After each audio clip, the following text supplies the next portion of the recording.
Ripple tank के ज़रिए हम रिफ्लेक्शन, रिफ्रैक्शन और डायफ्रैक्शन जो है वो हम डिस्कस करेंगे वेव्स की।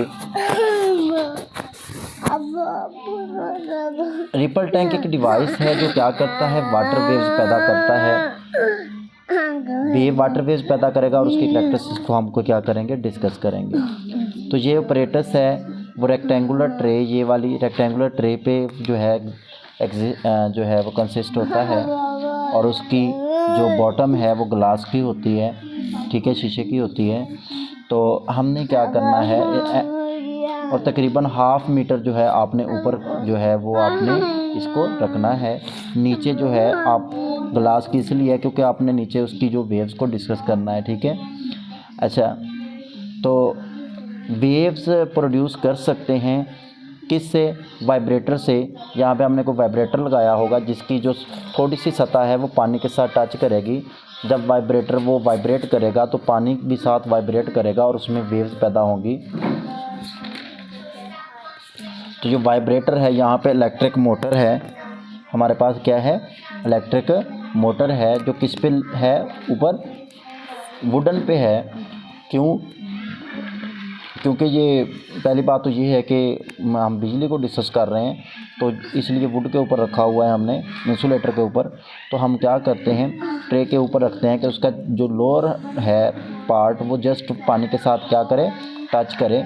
जब हम वाइब्रेटर को ऑन करेंगे तो क्या होगा, वाइब्रेटर के साथ साथ जब वो वाइब्रेट करेगा तो जो अब उसका जो हिस्सा है लोअर पार्ट जो है वो पानी के साथ टच करेगा तो क्या होंगी, वेव फ्रंट्स पैदा होंगी। वेव फ्रंट्स बिल्कुल जैसे वो ऊपर नीचे हरकत करेगा तो वेव फ्रंट बिल्कुल पैरेलल जो है इस तरह से वो स्ट्रेट पैदा होंगी, जिस तरह से ये दिखाया गया है। तो कहता है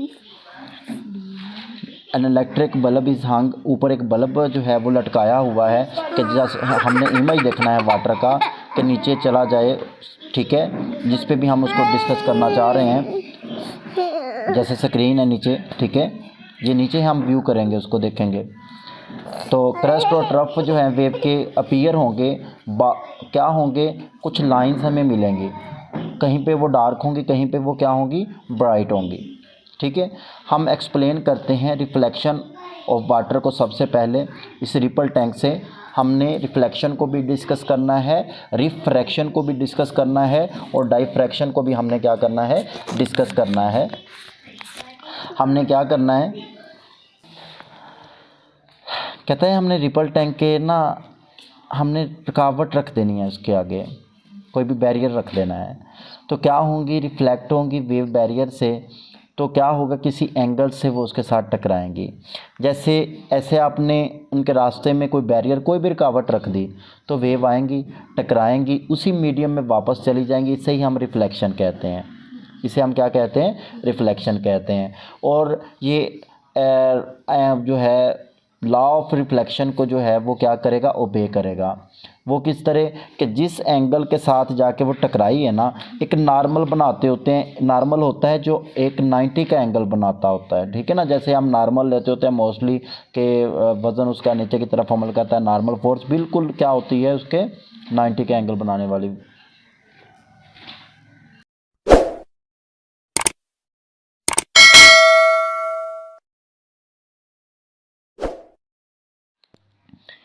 तो जितने एंगल से वो जाके टकराएगा उसी एंगल से नॉर्मल के साथ वही एंगल बनाएगा, नॉर्मल के साथ, यानी जितना एंगल वो इधर बना रहा है ना, ये जो नॉर्मल लाइन है इसके साथ नीचे भी उतना ही एंगल बनाएगा। तो कहता है कि जब एक जो है wave moving in a medium, किसी मीडियम में क्या कर रही थी, मूव कर रही थी। कौन सा मीडियम था, वो वाटर था। जब वो जाएगी, टकराएगी दूसरे मीडियम के साथ तो बाउंस बैक होगी, वापस आएगी फर्स्ट मीडियम में। तो इस तरह के angle of incidence angle of reflection के बराबर होगा। तो यही क्या है, रिफ्लेक्शन ऑफ वेव्स हैं, ठीक है। नेक्स्ट है हम डिस्कस करते हैं रिफ्रैक्शन को। द स्पीड ऑफ वेव जो है इन वाटर वो किस पे डिपेंड करती है, डेप्थ पे डिपेंड करती है, गहराई पे डिपेंड करती है। अगर हम क्या करते हैं, कोई ब्लॉक क्या करते हैं, रिपल टैंक में सबमर्ज करते हैं, लेके जाते हैं, तो डेप्थ ऑफ वाटर जो है in the tank will be shallower, वो क्या होती जाएगी, नीचे की तरफ क्या होती जाएगी, गहरी होती जाएगी, ओवर द ब्लॉक, ऊपर जो है वो शैलोअर होगी, ठीक है, देन एल्सवेयर। तो when water waves enter the region of shallower water their wavelength decrease करेगी, तो उनकी वेवलेंथ क्या हो जाएगी, डिक्रीज करेगी। जैसे ये देखें, ये साथ साथ थे, इनका डिस्टेंस क्या था, ज़्यादा था, यूं ही वो शैलोअर वाटर में जाएगा तो उसकी वेवलेंथ क्या हो गई, दूर दूर हो गई, वो क्या हो गई, दूर दूर हो गई। तो कहता है but the frequency of the water waves remains the same in both parts of the water because it is equal to the frequency, क्योंकि जो देखिए फ्रीक्वेंसी वाइब्रेटर पैदा कर रहा है, वो तो जितनी बार टकराएगा वो तो उस पर तो कोई असर नहीं होगा, लेकिन यहाँ पे वेवलेंथ कम हो गई है, यहाँ पे वेवलेंथ क्या हो गई है, कम हो गई है। v is equal to F lambda होता है ना, v is equal to F lambda, ठीक है, फ्रीक्वेंसी सेम रह गई है लेकिन वेवलेंथ कम हो गई है, तो उससे वेलोसिटी पे असर पड़ेगा, क्या पड़ेगा, वेलोसिटी पे असर पड़ेगा। तो कहता है फॉर द ऑब्जर्वेशन ऑफ, यहाँ पे वेलोसिटी को उसने डिस्कस किया है। आगे देखें, for the observation of refraction of water waves, अगर हमने रिफ्रैक्शन ऑफ वाटर वेव्स अगर हमने डिस्कस करनी है तो we repeat the above experiment. कहता है कि बाउंड्री जो है between the deep and shallower water, हम कोई बाउंड्री बना देते हैं, मतलब कोई बाउंड्री लाइन लगा देते हैं, होगा क्या, तो कहता है एट सम एंगल पे बना देते हैं। Now we will observe that, कहता है addition to change in wavelength, जो वेवलेंथ चेंज हुई है, द कहता है wave change their direction of propagation as well, जैसे वो वेव इस तरह से जा रही थी ना, वो क्या होती जाएंगी, थोड़ी टेढ़ी होती जाएंगी। इसी रिफ्रैक्शन ऑफ वेव होते हैं कि अपने पाथ से वो क्या हो जाती हैं, हट जाती हैं, चेंज हो जाती है। यही रिफ्रैक्शन ऑफ क्या है, वेव है, रिफ्रैक्शन ऑफ वेव, कि जब एक मीडियम से दूसरी मीडियम में टकराए तो अपना पाथ चेंज कर ले, ठीक है ना, बेंड हो जाए थोड़ी सी, इसको हम रिफ्रैक्शन कहते हैं। तो note that the direction of propagation is always normal to the wave front, तो जो डायरेक्शन है वो हमेशा देखें, अगर वो ऐसे बिल्कुल सीधी आ रही थी, लेकिन आपने क्या किया, जब वो इधर नीचे जाएगी तो फिर भी नॉर्मल के साथ वो कितना एंगल बनाएगी, 90 का एंगल, देखे ना, ये इस तरह थोड़ी सी टेढ़ी होगी, लेकिन ये वेव लेंथ उसके साथ कितना बनाएगी, 90 का एंगल ही बनाएगी। ये जो वेव लेंथ है, ये जो उसकी डायरेक्शन है, वो उसके साथ 90 का एंगल ही बनाएगी, ठीक है। यहाँ पर देख लें,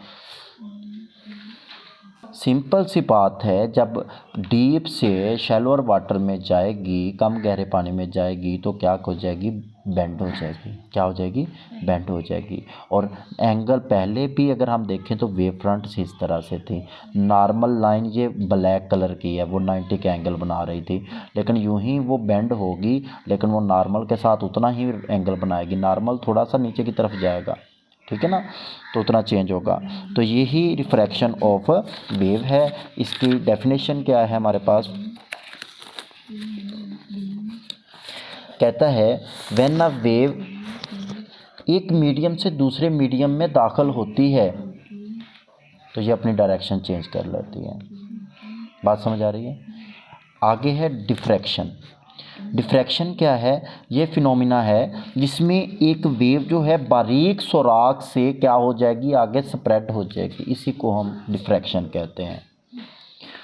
किस तरह देखते हैं, कहता है हम स्ट्रेट वेव पैदा करते हैं रिपल टैंक से, जैसे ये है, जैसे वो पहले भी पैदा हुई हैं, ठीक है।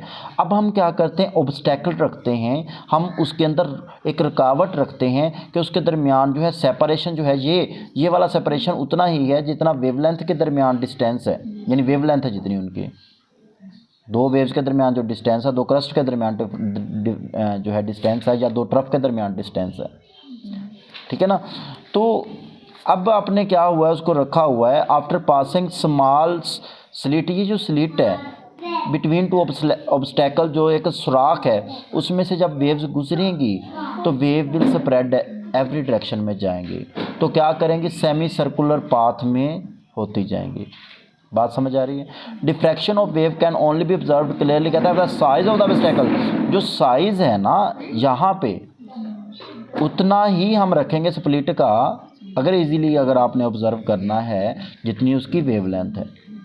बात समझ आ रही है। तो ये बताता है कि जब हम वेव की स्लिट में से गुजरती हैं, जब उसका साइज़ बड़ा हो तो वेव लेंथ ऑफ द अगर बड़ा हो ओनली अ स्मॉल डिफ्रैक्शन, बस स्मॉल देखेंगे, सिर्फ किनारों के पास होगी, बाकी जैसे वो पीछे आ रही है वैसे ही आगे चलती जाएगी। लेकिन जब सुराख उसका उतना होगा जितना उसके दरमियान वेवलेंथ है, तो वो हमें सेमी सर्कुलर पाथ्स में जो है वो डिवाइड होती हुई नज़र आएगी। जैसे यहाँ पर देखें, जस्ट वो किनारों के पास होगी डिफ्रैक्शन जो है, ठीक है, जस्ट क्या होगी, जो उसका फैलना है जस्ट किनारों के पास होगा, ठीक है। तो बेंडिंग ऑफ या spreading of wave around the sharp edges जो है वो क्या कहलाती है, देखिए बेंडिंग उसका क्या हो जाना, बेंड हो जाना शार्प कॉर्नर के किसी भी स्लिट ही देख लें, यहाँ पे corner of slit is called diffraction, उसका फैल जाना, ठीक है, वो क्या कहलाता है, डिफ्रैक्शन कहलाता है।